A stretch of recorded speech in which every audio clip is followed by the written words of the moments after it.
For real. Say the TV stand for tracks and vocals. You know this is easier than 1, 2, 3. You are now tuned in to Just Whack TV. Just Whack TV. How you doing? Doing great. Doing Great. Blessed to be here. Got your shades on, you look all Yes. cool and stuff. Oh, yes. Yeah, man. What's your name? My name is TRex. TRex. Oh, Yes. man. Where you from? I'm from Alabama, but I'm originally from Chicago, Illinois. Oh, man. You are from the South North. Right. West. Yeah, that's true. Man, what is it? What would they say that people from the Midwest who moved to the South, from the South that moved to the Midwest, what would they say their structures, like their values? What do they usually like?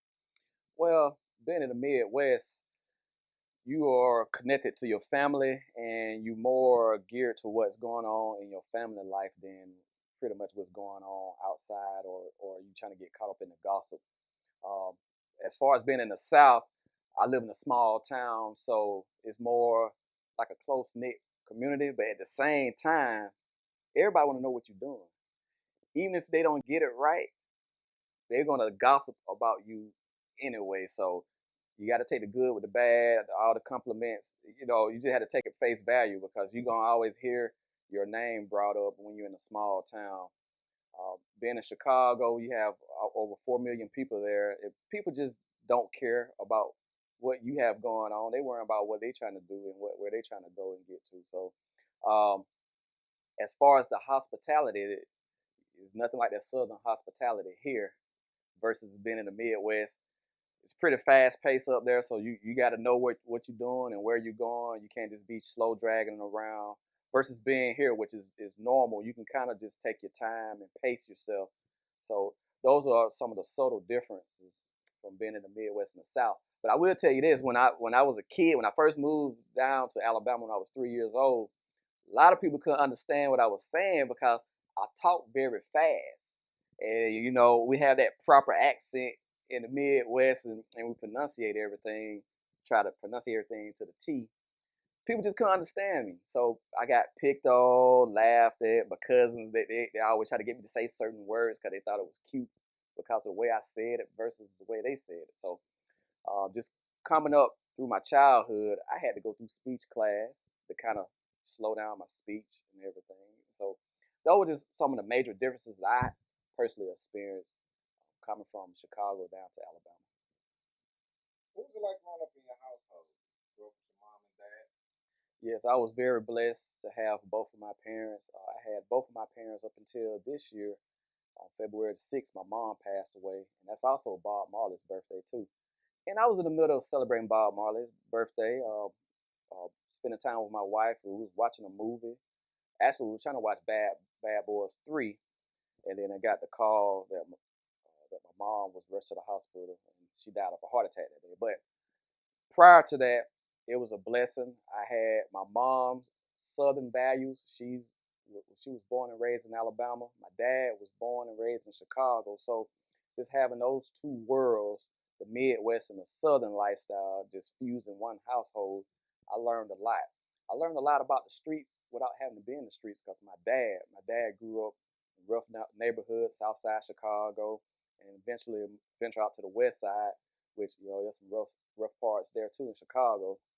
So just learning and hearing the stories that he went through, and then just the stuff that my mom went through growing up in Alabama. My grandfather was a preacher in the area, and he was well known in the region, delivering the message and everything. So I got a very wide variety of just learning things from my parents, and it kind of made me very well rounded. And one thing that they always taught me was to be unique, be myself. And my mom, she always pushed love God and love people.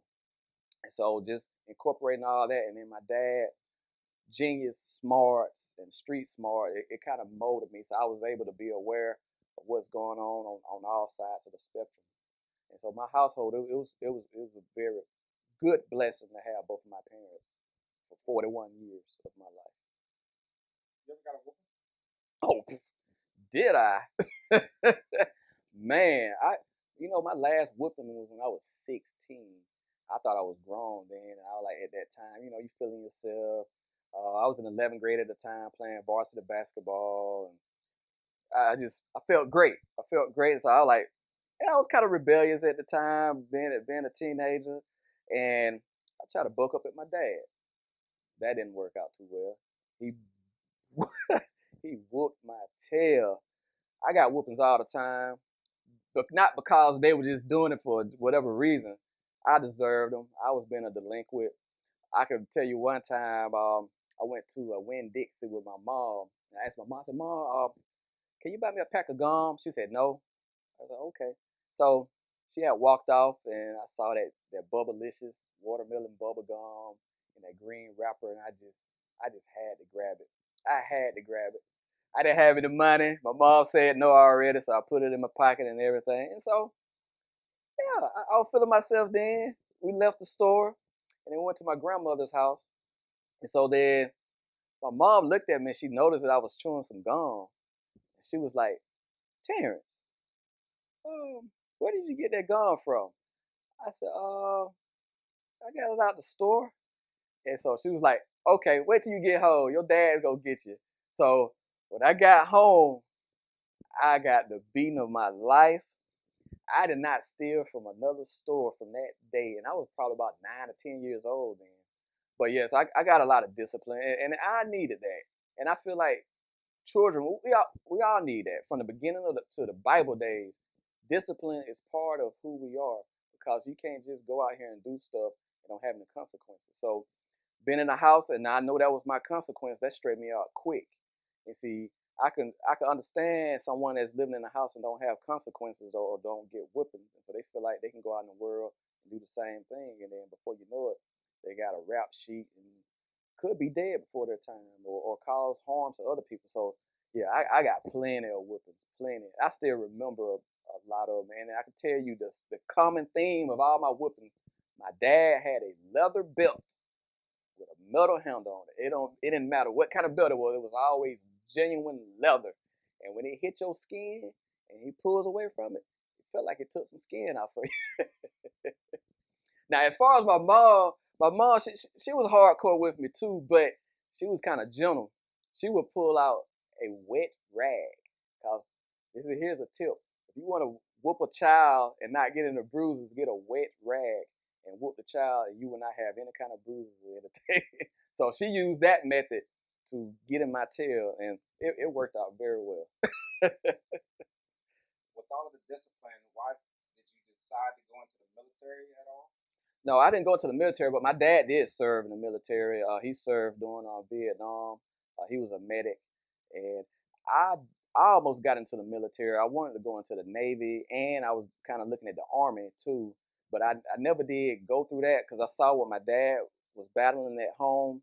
He has PTSD. He had some radiation from the Agent Orange and everything, so I could just kind of see how he was deteriorating mentally and physically from serving. I definitely give a shout out to everybody that has served our military. It's definitely a life changing experience. If you're serving in wartime or not, it still takes a toll on you. So, no, I don't personally have a military background, but I had friends that was in the military, so I listened to them and try to cope with what they were going through and just kind of talk to them. Being a civilian, full time civilian, is trying to just get an understanding of how it is to be in the military life.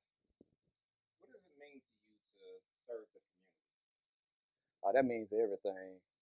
That goes back to the beginning of my birth and just the way my parents, my family instilled me about serving God. And so, in order to serve God, you have to serve people too. Because if God loves us and forgive us, we got to show that same love to everybody too. So, serving people is my number one priority. When I wake up and open my eyes, first thing I do, I thank God. I say a prayer. I might read a scripture, whatever, and I thank my wife and my children and my dad and family members and friends. And so from that point, my next thought after that is, how can I help somebody today?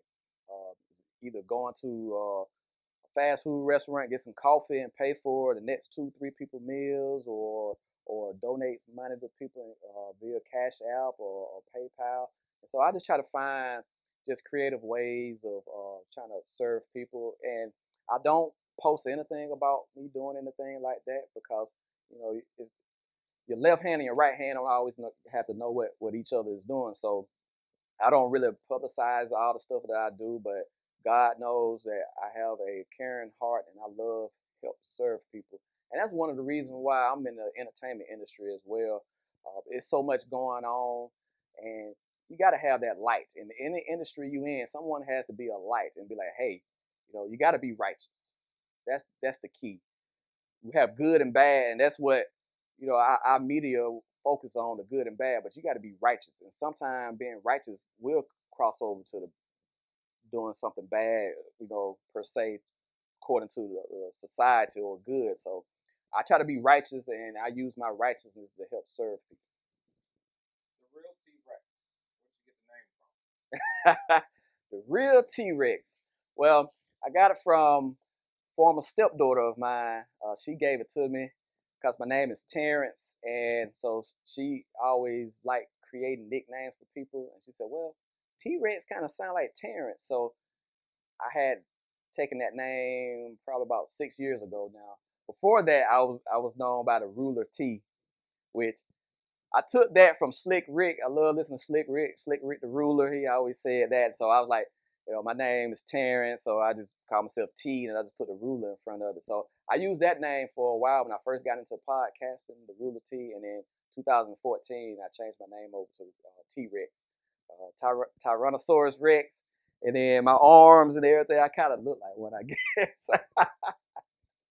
So starting out with the podcast, what did you see that the radio personality world was missing that T-Rex was able to provide? Just uniqueness and be able to understand how everybody's shoes fit. That's very important.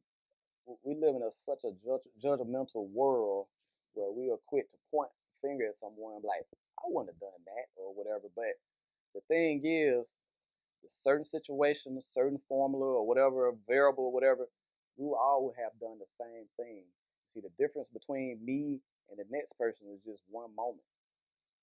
I could do something and it could totally change my life forever. So I use my podcast to kind of get to know the person or the artist or whoever who's on the show, get to know them as a person, to see where they're coming from, why they think like that, why they say certain words, why they feel like they are whoever they say they are.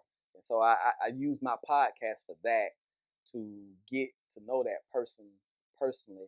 And another reason why I was using the podcast platform, from the area that I live in, Valley, Alabama, we don't have a large media presence other than we have stations in Columbus. And then, of course, we drive up 85. We're here in Atlanta. So I wanted it to be like a bridge where a lot of people, or some people, can't afford to spend X number of dollars to come up here, to go in the studio and everything. So I use my platform to kind of bridge the gap. And having an IT background, I was able to see how I could maneuver without having to like uproot and move to Atlanta or move to California or New York, and still be able to have that kind of media presence to where I can help people. Be like, hey, I heard such and such artist, or I know this such and such author. I'm going to pass the information over to whoever I have contacts with. And so my podcast has grown, and I have a lot of contacts. Everybody in all industries, mainstream down to the independent circuit. So it's a blessing to be able to have a platform like that, being in a local town and be able to reach everybody globally. What have you learned from being a podcaster? And to someone who wants to start one, how easy was it for you? Is it hard? It's not hard at all. Anybody can start a podcast. You can start one in a matter of 5 minutes. There's a lot of platforms you can. They give you free time, 30 minutes free, and you can get your own dedicated number. So it's very easy to do it. But what happens from there, as far as when it gets hard, you have obstacles, you freshen the game. So everybody's not gonna come on your podcast because first thing they ask, what's your reach? How many viewers you have or listeners. And so they look at that first, and then two, what's the purpose of me coming on your show if you don't have any views or whatever like that? So starting the beginning, um, I kind of I really didn't experience that because in my 4th month of podcasting ever, the Hype magazine contacted me. Jamila, she sent me an email. She heard one of my podcasts. She said she loved it, and then from that point, she kind of opened the door to my podcast into the mainstream industry because my first 2 big interviews back to back was Twister and Warren G. I mean, 4 months into podcasting, I already had those 2 guys on my show, so that was a big blessing. But everybody don't get that opportunity. So if you're gonna do podcasting, just know who you are first and who you're trying to reach out to. Who's your target market. What did you learn from finding your target market? What did you learn? How have you used the connects that you've made? Ooh, well, like I said, I try not to be in a lane because it's easy for people want to put you in a category. And so the early years of my podcasting was mainly probably a hip hop artist. And so I was embedded in that a lot. And like I said, working with the Hype magazine, I had a lot of hip hop artists coming in. But I try to reach out because I want my podcast to be like the people's podcast. I mean, it doesn't matter if you're rich, poor, young, old, or whatever, you have a place on my podcast. And so my market now, if you look at my numbers, is mostly between 18 and probably 49. But if you break it down even more, I'm reaching more closely between maybe 25 and 34 years old with my podcast. And so I take that into account, and I try to find people that can draw that target or that market to tune into my show. So I try to find people or topics to cover that market that you might not hear on anybody else's show or on a mainstream show. So I try to go outside the grid or outside the box and find people that are inspiring, are great without having to have millions of dollars or whatever. So that's how I use my podcast platform as far as reaching out to people. Do you ever run into any guests that don't know how to do an interview or not familiar with the process of how to answer questions or Yes. Every now and then you'll get someone where you ask a question, they give you a one-word answer or a couple of words, and you kind of have to pull. It's almost like pulling teeth. And so that interview like that, you definitely try to wrap it up as quick as possible because you're not really getting that kind of feedback and response that you want to have to continue the interview. So you try to just highlight and touch on the high points of what they have going on, and just but not leave them out to dry, but just kind of pull them along, ask them questions about their projects or how you feel about this or that about your music or whatever. Where can we find you on social media and stuff like that? So well, when I run into an interview like that, I just kind of condense it down and just highlight the main points as far as the purpose of you being on the show, what project you have, what future project you're going to release, and allow them to shout out whoever they want to shout out. So yeah, I don't have many of those. A lot of times I have people that love to talk, and sometimes I might talk way more than I talk, which it happens, but I enjoy it because I like engaging conversation, and I like listening to people talk, and I like to see what their mindset is. I've been on your show and I would say thank you first of all. It was a great show. Yes. It felt great and it looked great. What has that been like to be working over at the Hype Magazine Network and to have the ability to have your own set, to have your own team? What has that been like working at the Hype Magazine Network? But first of all, I never thought I would have a TV show. I wanted to just stay in radio. I didn't want this face being on the camera much, and I used to hide behind my logo. But when the pandemic took place, and we went into lockdown, DJ Ty Infamous and I, we came up with a cool concept to have a dual DJ Instagram live. And so I reached out to Jay and asked Jay, can I use your channel? We're gonna do a dual DJ set. Cause at the time, DJ D Nice, he was blowing up on Instagram and doing all these sets for everybody. So I was like, well, I would like to do something creative, not anything like a battle or anything, but just have two DJs that come on, spin like 3 songs, and then we kind of like transition off of each other and keep it going that way. So after the lockdown and the kind of things start opening up a little bit, Jay asked that I wanted to turn that to a TV show. So I was like, oh yeah, I would love to. Never thought I would do it. I was very nervous doing it. That was my first day when you were there. And so I don't know if you could tell if I was nervous or not, but I always tell people I'm very anxious. Anytime I'm doing stuff like this, I might not show it, but inside I probably got about 5 voices going in my head telling me what to say and not to say. Just my conscience though. But it's been a blessing to be able to have a TV show and be able to showcase talent like you. We all are here to make a living and to make a few dollars, and then whatever you do with those few dollars, that's people's prerogative. But I just like having people on and give them a chance to use my platform to succeed in whatever they have going on. And so with Jay allowing me to have that, we it's gonna be it's pretty big, and it's great, and it's growing. Our celebrity list is growing, and it is a blessing to be able to have a TV show and to incorporate music, dance, fashion, and talk. What can we look forward to in upcoming for you for the Real T Rex? What are we looking forward to? Well, right now I'm still working on the TV project with the Hype Magazine, DJ Dance Party. Uh, it's we was calling it the new 106 in Park, but we don't want to be categorized as the same show. We are infusing some of the elements that they use, but we kind of want to be like a melting pot where, like I said, you can listen to music, dance, or you can show off your fashion. Of course, we have dope shoes, dope clothing lines. Shout out to 83 Noche. And then also talk about stuff that might be taboo in your house. The one thing I like to talk about is mental health. Mental health, as for African American man, it's kind of swept under the rug because we want to be macho. We all want to be, we want to appear hard when we out in public, but we all are human, and we all deal with mental illness or mental health, and so it's very important that we cover stuff like that to let people know it's okay to be emotional. It's okay if you need to talk to somebody or have a therapist or cry.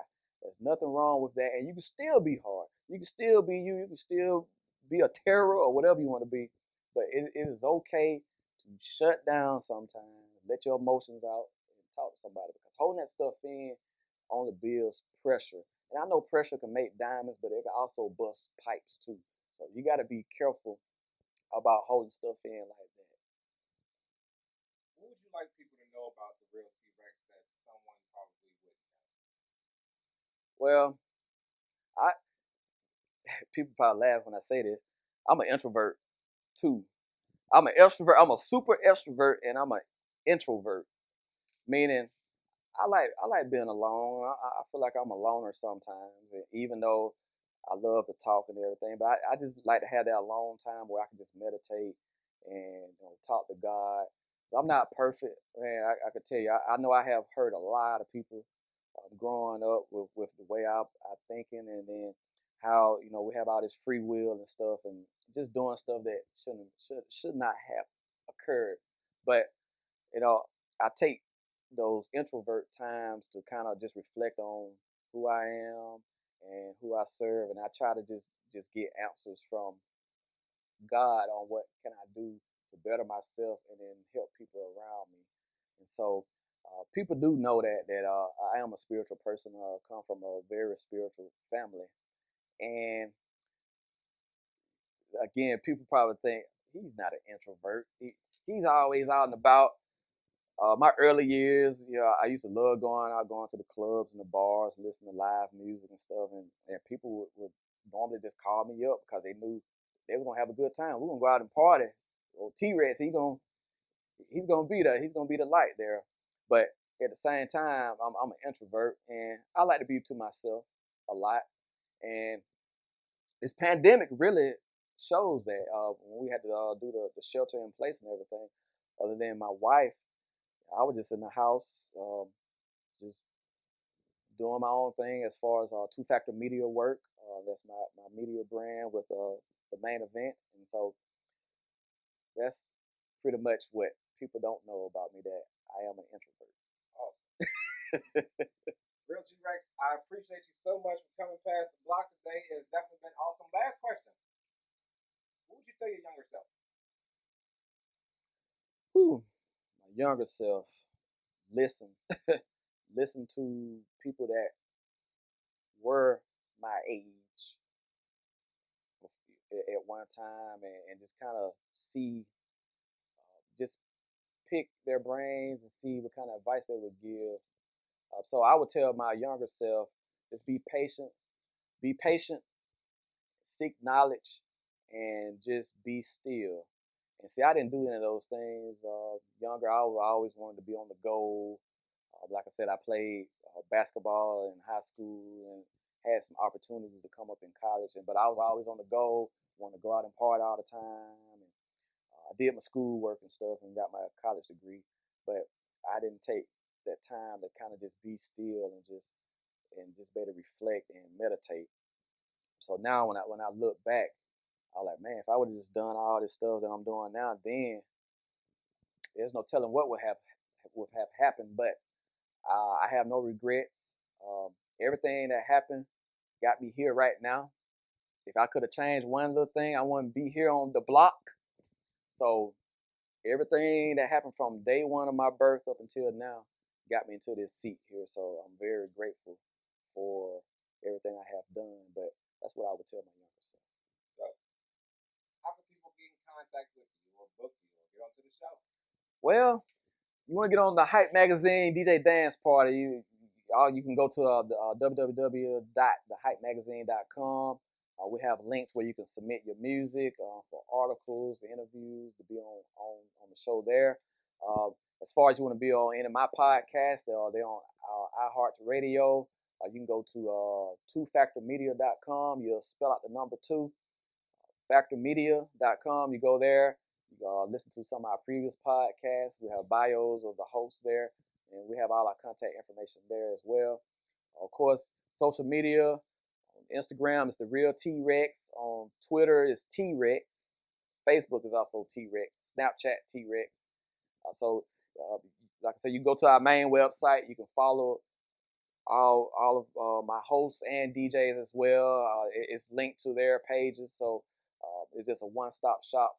Basically, if you want to find any information about getting booked for our podcast, and again for the TV show, you go to thehypemagazine.com, and we'll make sure we take care of you. All right. But I do want to give a shout out to 83 Noche, Two Factor Media, the main event. We got him in the building. DJ Ty, Infamous, King, Swift, Tweety B, Ms. Knack. Definitely grateful for them. Special shout out to Gator Media. That's one of our media partners in the East Alabama, West Georgia area. We shoot a lot of live content. As far as did a Christmas parade yesterday, and so that turned out pretty well. Had some buffering issues, but hey, we uploaded it again and it was flawless. So I definitely give a shout out to Gator Media, the Hype Magazine. I can't thank them enough. Jamila, she's great people. My wife, my kids, my dad, my family members, just everybody that's been part of the brand. Shout out to 1033 Photography, one of the best photographers in the game. Narfonda, y'all make sure y'all hit her up in the East Alabama, West Georgia area.